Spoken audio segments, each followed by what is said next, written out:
أعوذ بالله من الشيطان الرجيم.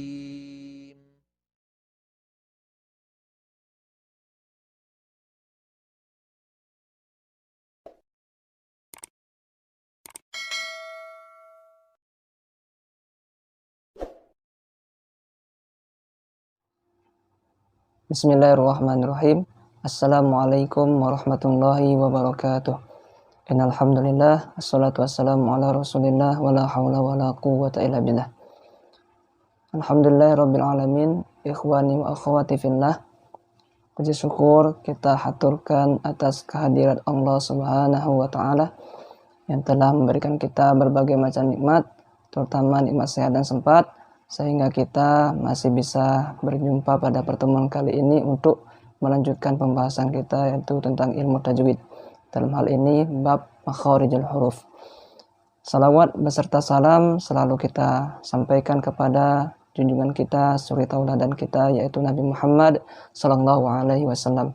Semoga salam ini juga tersampaikan kepada sanak keluarga beliau, dan kita bersama-sama mengharapkan nanti di akhirat akan mendapatkan syafaat dari beliau. Amin ya rabbal alamin. Baiklah ikhwani wa akhwati fillah, kita mulai pembahasan kita pada pertemuan kali ini dengan sama-sama melepaskan lafaz al-basmalah, bismillahirrahmanirrahim.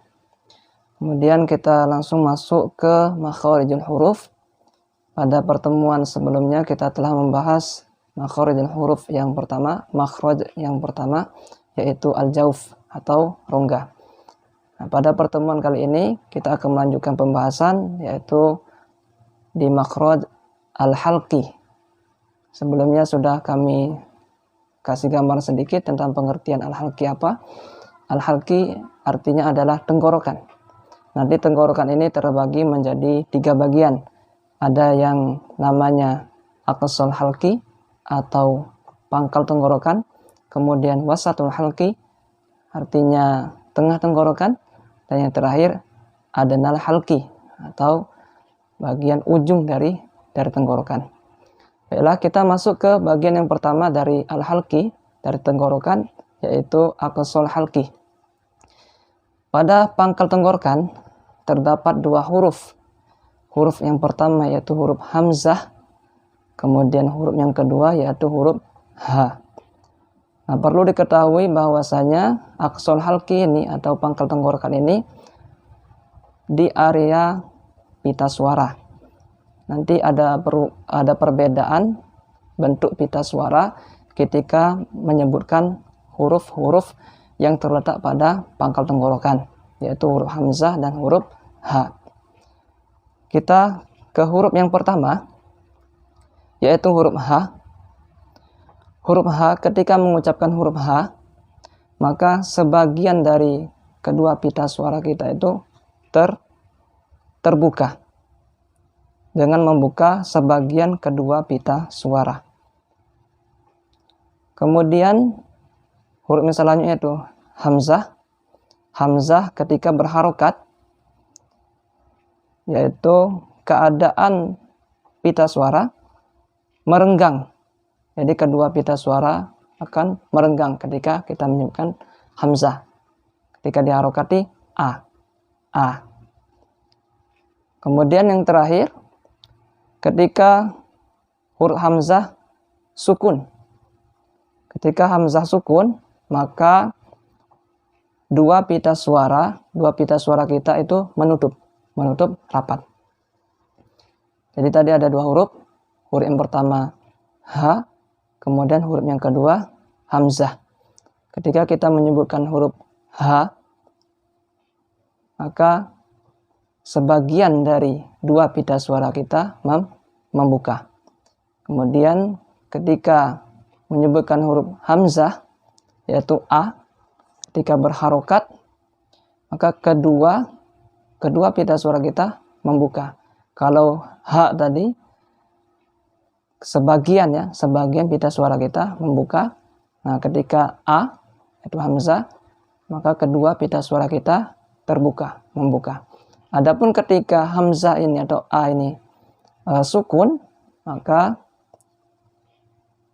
kedua pita suara kita tertutup rapat. Contohnya a. Kenapa menutup rapat? Karena tidak mengalir ya, tidak mengalir, bukan ya, tapi a.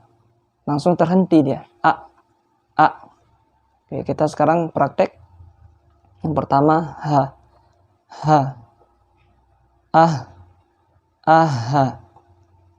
Nah, perlu diketahui ha ini ketika dia tasydid maka dialirkan, napasnya dialirkan.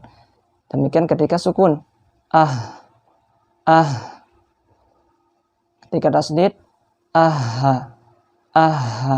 jadi jangan sampai